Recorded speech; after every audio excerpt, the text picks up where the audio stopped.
Hello everyone, welcome back to our channel tutors table.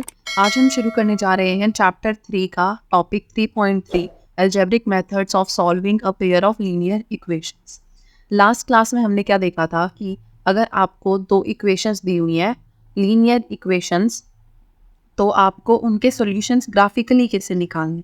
जैसे आपको दिया हुआ है x plus y is equals to pi और 2x plus 2y is equals to 10। ये आपके पेयर ऑफ लीनियर इक्वेशंस हो गया। हमने देखा था कि इन्हें ग्राफिकली कैसे सॉल्व करना है। ग्राफिकली आपके तीन केसेस बनते हैं मेजॉरिटी। एक का क्या होता है कि आपकी दोनों लाइंस को जब हम ग्राफ पे प्लॉट करेंगे, ये आपकी वाई एक्सिस है, ये आपकी एक्स एक्सिस है, तो एक लाइन ऐसे कुछ बने, एक ऐसे कि वो इंटरसेक्ट करे। तो फर्स्ट आपका केस है कि वो इंटरसेक्टिंग लाइंस हैं। आपकी दोनों इंटरसेक्टिंग लाइंस के केस में एक यूनिक सॉल्यूशन होता है, या हमें जब हमने देखा था कि इनके कोफिशिएंट्स की हेल्प से हमने जो प्रॉपर्टी देखी थी, तो उसके हिसाब से हम कह सकते हैं इसमें कि आपका a1/a2 is not equals to b1/b2। अगर आपकी इक्वेशंस है a1x plus b1y plus c1 is equals to 0 and a2x plus b2y plus c2 is equals to 0। ठीक है, तो ये दोनों इक्वल नहीं होने चाहिए, आपकी इंटरसेक्टिंग लाइंस है, यूनिक सॉल्यूशन है। नेक्स्ट केस हमने देखा था कि आपकी को इंसिडेंट लाइन्स हैं। को इंसिडेंट लाइन्स है मतलब आपकी एक लाइन ऐसे बन रही है, दूसरी लाइन भी ऐसे ही बन रही है, उसी के ऊपर उन्हीं पॉइंट से होके जा रही है, एक तरह से होती हैं आपकी को इंसिडेंट लाइन्स। इस केस में आपके होते हैं infinitely many solutions, infinitely many solutions. और हमारा इस केस में होता है a1/a2 b1/b2 के इक्वल, और वो c1/c2 के इक्वल होता है। मतलब आपकी सारी रेशोज इक्वल होती हैं। जैसे कि आपका इस केस में है a1/a2 की रेशो आपकी 1/2, b1/b2 की रेशो है 1/2 और c1/c2 की रेशो है 5/10 विच इज ऑल्सो 1/2। तो ये आपकी को इंसिडेंट लाइन्स है, इसमें इनफाइनाइटली मैनी सॉल्यूशंस है। थर्ड होता है हमारा पैरेलल लाइन्स। पैरेलल लाइंस के केस में हमारा कोई सॉल्यूशन नहीं होता, क्योंकि आपका वो कहीं भी इंटरसेक्ट नहीं कर रहा होता। ठीक है, इस केस में आपका a1/a2 तो इक्वल होता है, सॉरी a1/a2 आपका इक्वल होता है b1/b2 के, लेकिन ये रेशो आपकी c1/c2 के इक्वल नहीं होती। जैसे अगर हम इसी इक्वेशन में x plus y is equals to 5 और 2x plus 2y is equals to 8 होता, तो आपका बनता 1/2 is equals to 1/2 which is not equals to 5/8। तो ये दोनों लाइन्स इसका मतलब आपकी पैरेलल लाइन्स है, इनका कोई सोल्यूशन नहीं है। ठीक है, ये आपके तीन केसेस थे जब हम ग्राफिकली सॉल्व कर रहे थे और कोफिशिएंट्स की हेल्प से हमने ये रिलेशन निकाले थे। तो आपके ये दो तरह के क्वेश्चंस किए थे हमने, एक डायरेक्ट ग्राफ से और एक कोफिशिएंट्स की हेल्प से आपको बताना था कि इंटरसेक्टिंग लाइन्स है, कोइंसिडेंट लाइन्स है या पैरेलल लाइन्स। इन इंटरसेक्टिंग लाइन्स और कोइंसिडेंट लाइन्स आपकी कंसिस्टेंट भी होती हैं और ये आपका इनकंसिस्टेंट है। ठीक है, इनकंसिस्टेंट और कंसिस्टेंट पे है। अब हमारा जो टॉपिक है वो है अलजेब्रिक मेथड। मतलब आप हर एक केस में हम ग्राफिकली सॉल्व नहीं कर सकते। आप हर एक का ग्राफ बना बना के नहीं करोगे, क्योंकि सारे पॉइंट्स जो हैं वो ग्राफिकली प्लॉट करना भी हार्ड है। सपोज आपके कोऑर्डिनेट्स आ रहे हैं -1.732 कॉमा +2.86, तो आप इसको ग्राफ में प्लॉट करोगे वो बहुत हार्ड है। और अगर रूट में आ रहे हैं तो और भी हार्ड है, जैसे √3 और 2√7 है हमारा x और y के कोऑर्डिनेट। तो इसको हम कैसे प्लॉट करेंगे ग्राफ में? कोई खास तरीका ही नहीं है जिससे हम प्लॉट कर पाए, और कई बार बहुत लेंदी भी हो जाता है। ठीक है, जैसे आपका ग्राफ जब बनेगा, हम 1 2 3 ऐसे करते हैं। सपोज हम 10 20 भी ले लें, अगर आपका कोऑर्डिनेट है 20, ठीक है, लेकिन आपको फिर वो और बढ़ाना पड़ेगा, क्योंकि आपको अगर मान लो 28 आ गया पॉइंट और 62 आ गया, अब 10 के में उसको प्लॉट करना बहुत हार्ड है, क्योंकि आपको एक एक ये जो बीच की लाइन्स हैं इनको गिन गिन के लिखना पड़ता है।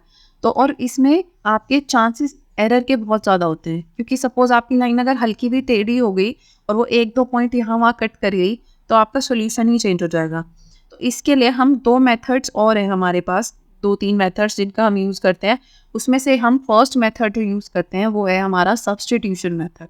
जैसे कि आपको नाम से ही पता चल रहा है, सब्स्टिट्यूशन मेथड क्या होता है, मतलब एक की वैल्यू दूसरे में डालना। ठीक है, सब्स्टिट्यूट करना, वो होता है सब्स्टिट्यूशन मेथड, और वो हम एग्जाम्पल की हेल्प से ही देखेंगे। हमारा ये फर्स्ट एग्जाम्पल है, solve the pair of equation by substitution method. ये भी आपके क्या है, pair of linear equation, pair of linear equation है। और इन्हें हम सॉल्व करेंगे अब सब्स्टिट्यूशन से बजाय कि ग्राफिकल मेथड से। इसमें हमें क्या करना है, हम इन दोनों में से कोई एक इक्वेशन लेंगे, उसमें से x की वैल्यू निकालेंगे।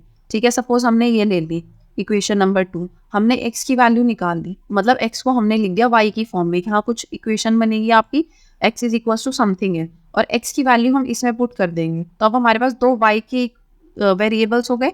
हम उसको सॉल्व कर लेंगे और हमारे पास y की वैल्यू आ जाएगी और फिर x की वैल्यू निकालेंगे, जो अभी बहुत कंफ्यूजिंग लग रहा है बट इतना हार्ड नहीं है करने में।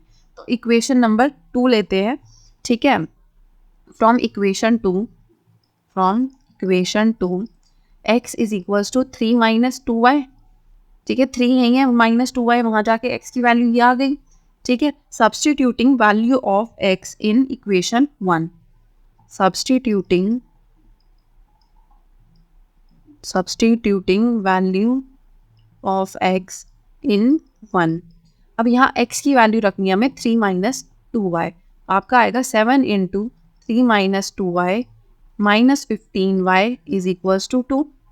ठीक है, इसको ब्रैकेट को हम खोलेंगे, 7 इससे भी मल्टीप्लाई होगा, इससे भी मल्टीप्लाई होगा, तो आपका आया 7 3 जा 21 माइनस 7 2 जा 14y minus 15y is equals to 2।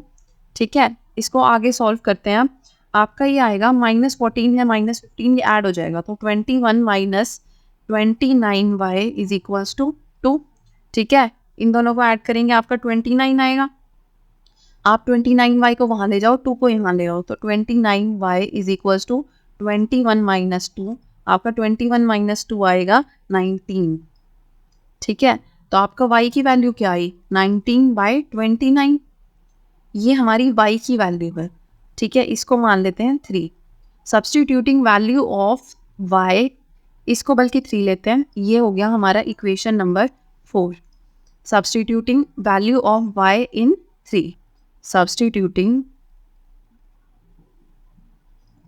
Value of y इन 3। अब y को इसमें रख दो, तो x आएगा हमारा 3 माइनस 2 इंटू 19/29।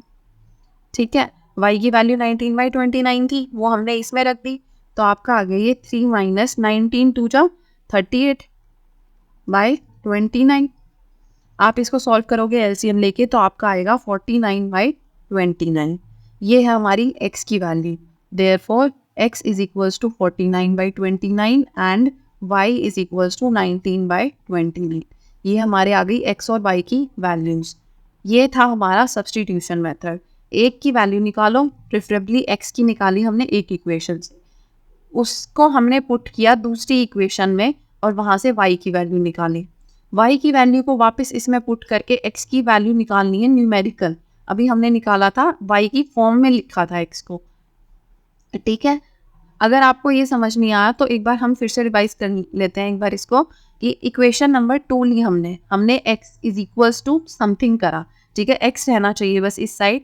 जैसे अगर हम ये वाली इक्वेशन लेते 7x minus 15y is equals to 2, तो आपका आता 7x is equals to 2 plus 15y, वहाँ जाके ये प्लस हो जाता, और 7 को भी हम वहाँ लेके जाते, तो यहाँ बचता 2 प्लस 15y/7। ये आती है हमारी x की वैल्यू। इसको हम इसमें डालते, ठीक है, यहाँ पे ये डलता, ये होता 2 plus 15y/7 plus 2y is equals to 3। अब इसे हम सॉल्व करते, हमारी y की कोई वैल्यू आती, उसको हम वापस इसमें डालते, तो हमारी x की वैल्यू आ जाती। तो आप कोई भी इक्वेशन ले सकते हो और उसको सॉल्व करके देख सकते हो, पर आपको ऐसे ही करना है। x को y की फॉर्म में लिखा, ठीक है, तो हमारी ये इक्वेशन आ गई। उसके बाद हमने सब्स्टिट्यूट कर दिया उसको दूसरी इक्वेशन में x की वैल्यू को, और हमने y की एक वैल्यू निकाली, फिर सब्स्टिट्यूट किया उसको, और हमारी x की वैल्यू भी आ गई। तो आपके पास x और y दोनों वेरिएबल्स की वैल्यू आ गई। ये है आपका सब्स्टिट्यूशन मेथड। अब आप खुद देखो 19/29 और 49/29, अगर आप इनको ग्राफिकली सॉल्व करते भी इस इक्वेशन को, कितना हार्ड था इन चीज़ों को निकालना, इसको निकालना, आप इनको प्लॉट करके कैसे निकालते।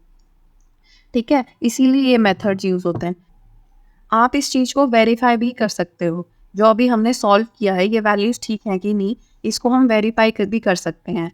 तो वेरीफाइंग इक्वेशंस लिख लेते हैं पहले अपनी। हमारी इक्वेशन की 7x minus 15y is equals to 2 और x इज प्लस, एक second, is equals to 2x plus 2y is equals to 3। हमारी x की वैल्यू आई थी 49/29 और हमारी y की वैल्यू आई थी 19/29। इन दोनों को इसमें पुट करके देखो, आपकी सेम आएंगी। ठीक है, इक्वेशन 1 है, ये इक्वेशन 2 है। Put substituting values of x and y in equation 1. Substituting values of x and y in 1. तो x की वैल्यू रखेंगे हम 49/29, तो 7 इंटू 49/29 माइनस 15 इंटू 19/29। ठीक है, अब इसे सॉल्व करना, हम सिर्फ लेफ्ट हैंड साइड को सॉल्व करेंगे पहले। ठीक है, यहाँ से कुछ कटेगा तो है नहीं आपका, तो आपको मल्टीप्लाई करना पड़ेगा एक तरह से इसको। 1/29 तो आपका कॉमन आ जाएगा दोनों में से। यहाँ आपका बचा 7 इंटू 49 माइनस 15 इंटू 19। ठीक है, इन दोनों को आप मल्टीप्लाई करोगे अब 1/29, 7 इंटू 49 आएगा आपका 343 माइनस फिर है हमारा 15 इंटू 19, इसको आप करोगे आपका आएगा 285। ठीक है, अब आपका 1/29 तो ऐसे ही है, मल्टीप्लाइड बाय 343 माइनस 285 आपका आएगा 58। 29 2 जा 58 होता है, 29 2 जा 58, तो आपका आ गया 2 which is equals to right hand side. तो इक्वेशन नंबर 1 इज वेरीफाइड। अब इसको वैल्यू को सब्स्टिट्यूट करेंगे हम, substituting values of x and y in 2। Equation 2 में देखेंगे करके, x था हमारा 49/29 प्लस 2 इंटू 19/29। हम लेफ्ट हैंड साइड से स्टार्ट करेंगे, राइट हैंड साइड आना चाहिए हमारा। 1/29 आपका कॉमन आ गया, यहाँ आपका बचा 49, 19 2 जा 38। ठीक है, 1/29 इंटू 49 प्लस 38 आपका आएगा 87। ठीक है, आप अगर देखो 29 इंटू 3 होता है आपका 87, तो आपका आ गया यहाँ 3 which is equals to right hand side. इसका मतलब आपका इक्वेशन 1 एंड 2 आर वेरीफाइड। ठीक है, वेरिफिकेशन ऐसे करना है आपको, अगर करके देखना है तो। इसमें वैल्यूज जैसे थोड़ी वियर्ड सी थी, तो हो सकता है आपको थोड़ा टाइम लगा इसको वेरीफाई करने में, लेकिन जिसमें सिंपल वैल्यूज होती हैं थोड़ी, वो और आसानी से वेरीफाई हो जाता है। तो बेसिकली हमारी स्टेप्स क्या हैं? जो स्टेप 1 है हमारा, find the value of one variable से y in terms of another variable. हमारी इक्वेशंस क्या थी? हमारी थी 7x minus 15y is equals to 2 and x plus 2y is equals to 3। हमें ये ज़्यादा कन्वीनियंट लग रहा था सॉल्व करना, और हमने x की वैल्यू निकाली थी। हमने निकाला था x is equals to 3 minus 2y। यहाँ ये क्या हो गया? Value of x in terms of y। This is value of x in terms of y। ये आपको कह रहा है कि से value of y in terms of x। ठीक है, आप कुछ भी कर सकते हो। अगर हम इसमें उल्टा करते, वैल्यू ऑफ y निकालते टर्म्स ऑफ x, तो आपका आता 2y is equals to 3 minus x and y is equals to 3 minus x by. तो या तो आपने ये निकालना था या आपने ये निकालना था।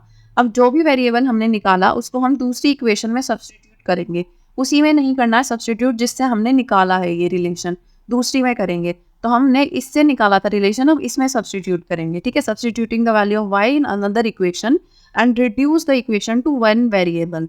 ठीक है, एक वेरिएबल की वैल्यू हमें पूरी निकालनी है यहाँ से। तो हम अगर y वाला ही लेके चलें, तो y की वैल्यू आप इसमें डालो, आपका आएगा 7x minus 15 into 3 minus x by 2 is equals to 2। अब इसे आप सॉल्व करोगे, आपका x is equals to something, आपकी कोई वैल्यू आएगी यहाँ पे। ठीक है, वेरिएबल नहीं आएगा, वैल्यू मिलेगी आपको x की। अब आपको जो x की वैल्यू मिली है, ठीक है, या y की जो वैल्यू मिली है, उसको वापस इसमें पुट करना है जो आपने रिलेशन निकाला था। ठीक है, तो हमने x की कोई वैल्यू आई, वो हमने इसमें डाली। सपोज यहाँ आपका आता x इज इक्वल्स टू 5, तो हम 5 यहाँ डालेंगे, तो आपका आएगा y is equals to 3 minus 5 by 2। But ये एग्जाम्पल है, x की वैल्यू आपकी आई नहीं है पर। ठीक है, तो ये हो गया हमारा थर्ड मेथड। अब हमने क्या किया? We have substituted the value of one variable by expressing it in the terms of another variable to solve the pair of linear equation। हम एक वैल्यू को दूसरे वैल्यू की टर्म्स में एक्सप्रेस करके सब्स्टिट्यूट कर रहे हैं, इसीलिए इस मेथड को हम बोलते हैं सब्स्टिट्यूशन मेथड। ठीक है, इससे रिलेटेड और एक एग्जांपल देखते हैं. Solve the following question. Aftab tales his daughter 7 years ago I was 7 times as old as you were then. Also 3 years from now I shall be 3 times as old as you will be. ठीक है, represent this equation algebraically and graphically by the method of substitution. ठीक है, आपको substitution method से इसे solve करना है. अब आपको दो इक्वेशंस बनानी है. फर्स्ट आपकी बनेगी इससे कि 7 साल पहले उनकी एज, और बाद दूसरी बनेगी आपकी 3 साल बाद उसकी एज. ठीक है, तो हम करेंगे let the present age of Aftab and his daughter be x and y. ठीक है, तो आफ्ताब की एज मान लो x है और उसकी बेटी की एज मान लो y है. तो ये क्या कह रहा है कि 7 years ago I was 7 times as old as you were. तो 7 years ago इनकी एज क्या होगी? आफ्ताब की एज होगी x-7 और उसकी डॉटर की एज होगी y-7. तो he was 7 times as old as you were then. तो इसका 7 times अपनी बेटी की एज का 7 गुना एज थी इसकी 7 साल पहले. ठीक है, तो ये बनी आपकी फर्स्ट इक्वेशन. अब आप इसको सॉल्व करके थोड़ा सा खोल सकते हो. 7y - 49. ठीक है, तो यहाँ से आपका आ गया x - 7y plus 42 is equals to 0. ये हो गई हमारी इक्वेशन 1. सेकेंड इक्वेशन हमारी क्या बनेगी? 3 years from now. तो 3 साल बाद इनकी एज क्या होगी? x + 3 और y + 3. I shall be 3 times as old as you will be. तो ये अपनी डॉटर की एज का 3 गुना होगा. तो x + 3 हो गया आपका 3y + 9. x - 3y - 6 is equals to 0. 9 यहाँ आ जाएगा आपका, -9 हो जाएगा ये. तो आपका आएगा x - 3y - 6 is equals to 0. ये हो गई हमारी इक्वेशन नंबर 2. अब आपको इस सिचुएशन को सॉल्व करना है. ठीक है, सब्स्टिट्यूशन मेथड से करना है हमें इसे सॉल्व. तो हम क्या करेंगे, एक इक्वेशन ले लो इनमें से कोई भी और उसको दूसरे की टर्म्स में लिखता हूँ. ठीक है, तो हम ये ले लेते हैं x - 3y - 6 is equals to 0. तो using equation 2 x is equals to 3y + 6. दोनों नेगेटिव है, वहाँ जाएंगे, दोनों पॉजिटिव हो जाएंगे, तो हमारी x की वैल्यू आ गई. Suppose this is equation 3. Substituting value of x in equation 1. ठीक है, अब इसको हमें इक्वेशन 1 में पुट करना है. इक्वेशन 1 है आपकी x - 7y + 42 is equals to 0. x - 7y + 42 is equals to 0. ये आपकी इक्वेशन 1 थी और हमारा x क्या आया था? x is equals to 3y + 6. ठीक है, तो इसमें सब्स्टिट्यूट करेंगे, हमारा आएगा ये 3y + 6 - 7y + 42 is equals to 0. आपका आया ये 3y + 6 - 7y + 42 is equals to 0. Bracket के बाहर कुछ मल्टीप्लिकेशन में तो था नहीं, तो ये डायरेक्ट यहाँ पे खुल गया. आपका आएगा ये 3y - 7y क्या आएगा? -4y + 6 + 48 is equals to 0. यहाँ पे आपका आ जाएगा 4y is equals to 48. 4y यहाँ नेगेटिव है, वहाँ पॉजिटिव हो गया आपका. 4y is equals to 48. ठीक है, तो आपकी y की वैल्यू क्या आई? 48/4. 4 × 4, 4 × 8. अब आपकी y की वैल्यू आ गई 12. Let it be equation number 4. अब वैल्यू इसकी आपको सब्स्टिट्यूट करनी है इक्वेशन नंबर 3 में, which is x is equals to 3y + 6. Substituting value of y in equation 3, which is x is equals to 3y + 6. ठीक है, तो आपका आ गया ये 3 × 12 + 6. ये आपकी आएगी, सॉल्व करोगे आप इसे 42. ठीक है, 12 3 जा 36 + 6 इज 42. तो x की वैल्यू आ गई आपकी 42. We have x is equals to 42 and y is equals to 12. इसका मतलब क्या हुआ कि एज ऑफ आफ्ताब, बल्कि यहाँ लिखते हैं present age of Aftab present age of Aftab is 42 years and that of his daughter is 12 years. उसकी डॉटर की एज है 12 साल और उसकी एज है 42 साल. आप इसको अब वैल्यू को पुट करके प्रूफ भी कर सकते हो. ठीक है, वेरीफाई करें अगर हम अपने आंसर को. वेरीफाइंग, हमारी इक्वेशन 1 क्या थी? x minus 7y plus 42 is equals to 0. x minus 7y plus 42 is equals to 0. x की वैल्यू हो 42 minus 7 into 12 plus 42 is equals to 0. 12 into 7 आपका क्या होता है?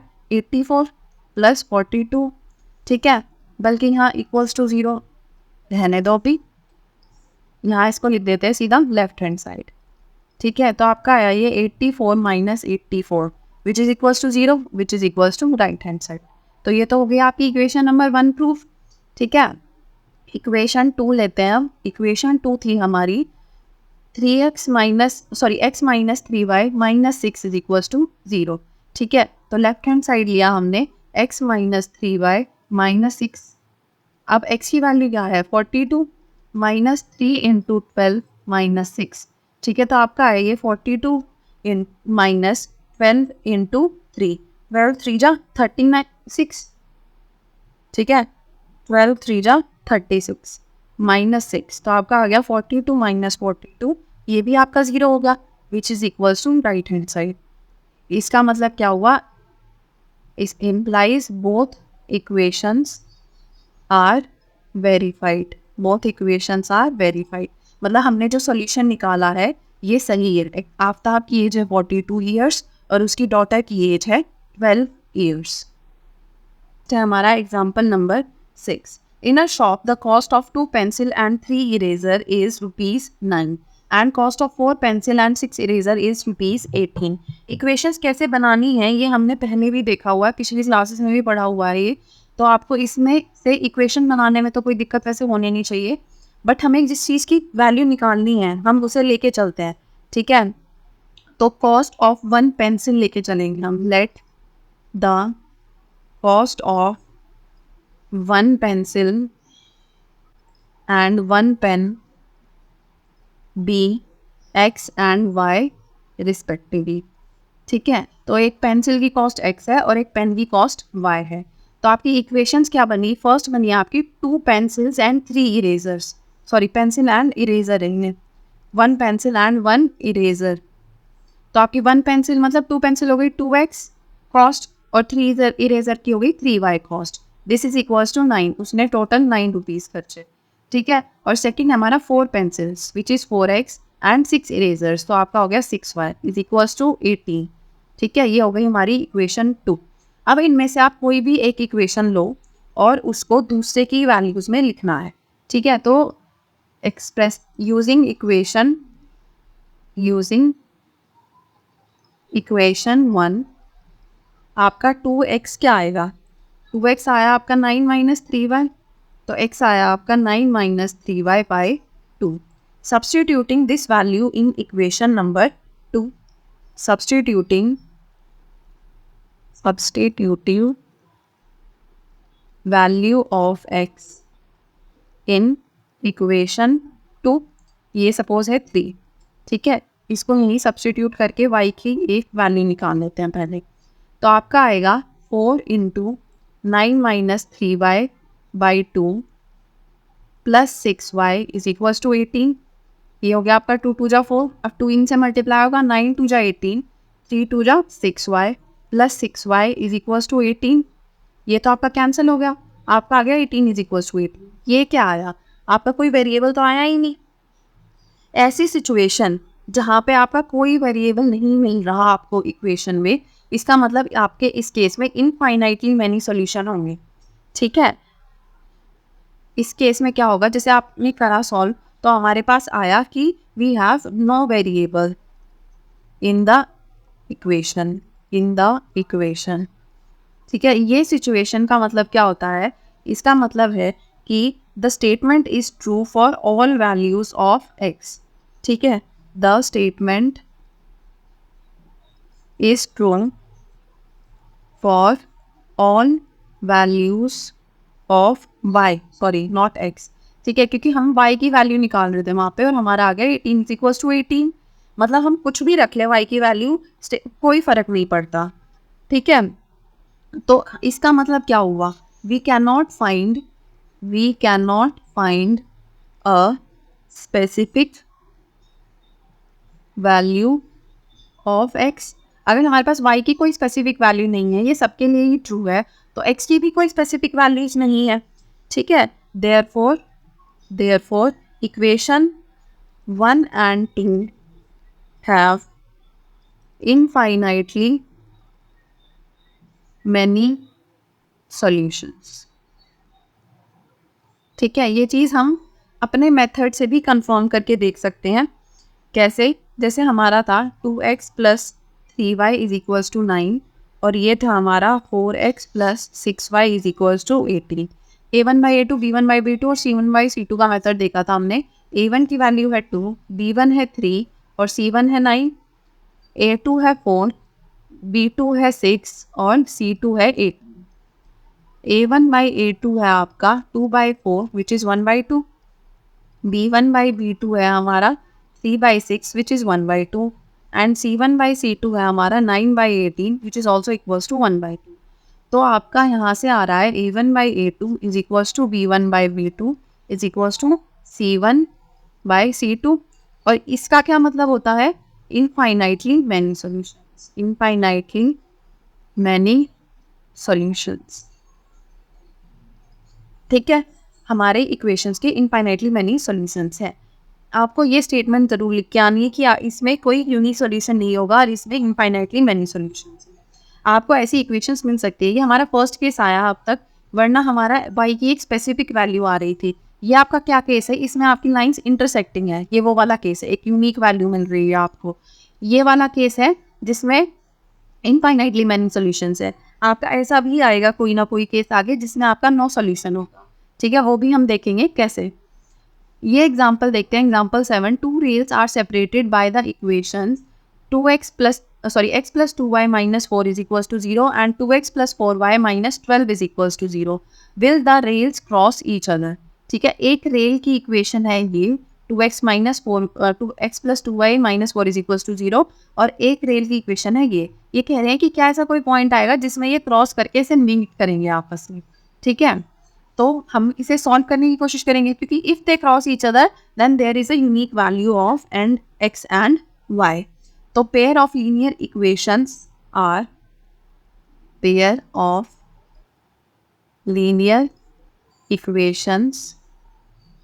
Are x plus 2y minus 4 is equals to 0, ये equation 1 है आपकी, और 2x plus 4y minus 12 is equals to 0, ये है इक्वेशन नंबर 2, ठीक है। इक्वेशन नंबर 1 से हम x को एक्सप्रेस करेंगे y की टर्म्स में, ठीक है।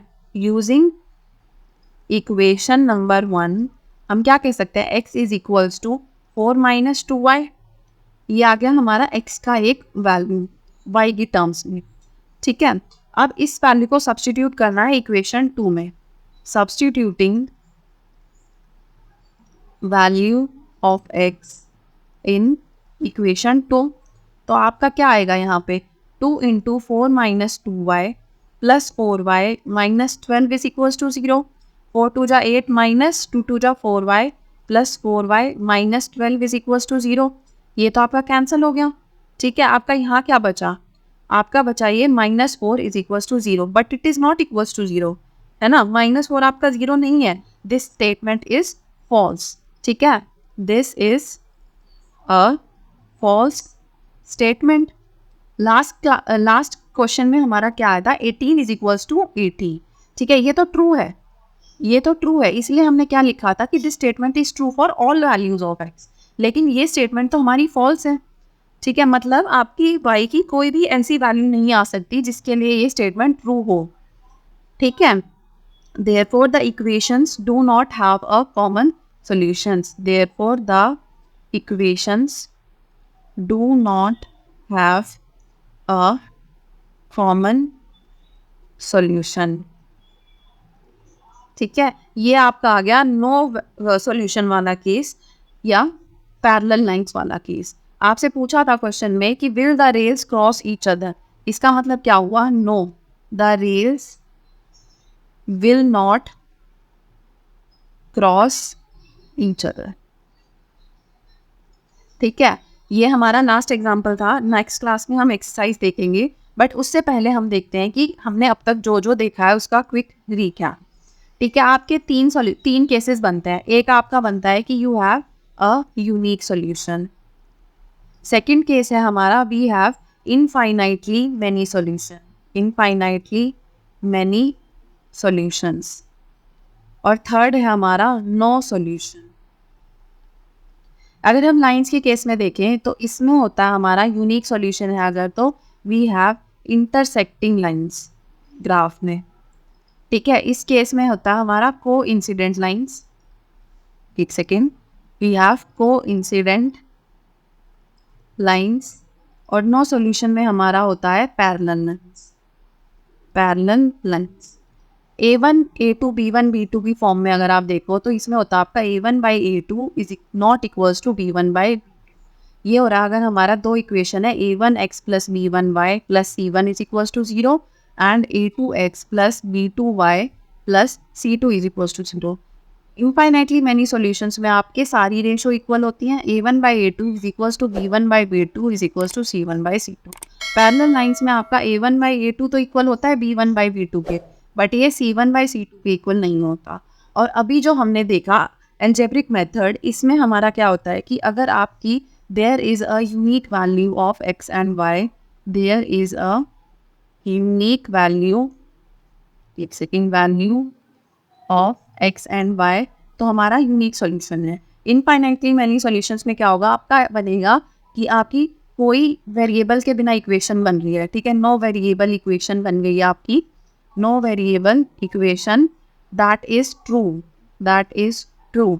जैसे था आपका 18 इज इक्वल टू 18, तो ये ट्रू स्टेटमेंट बन गई और उसमें कोई वेरिएबल नहीं है, तो इस केस में होता है आपका infinitely many solutions. No solutions आपके किस केस में होता है, नो वेरिएबल इक्वेशन तो है आपकी, मतलब उसमें कोई वेरिएबल तो नहीं है, y is equal to something तो नहीं बना, and statement is false, statement is false. तो इस केस में आपका होगा जैसे कि आपका था -4 इज इक्वल टू 0, ये फॉल्स स्टेटमेंट है, तो हमारा कोई सोल्यूशन नहीं होगा सॉरी। ये आपके 3 केसेस बनते हैं इसमें, और ये आप हमने पिछली क्लासेस में देखा था, ये हमारा इस क्लास में था। नेक्स्ट क्लास में हम इससे रिलेटेड क्वेश्चंस करेंगे। Thank you so much for watching, see you next time.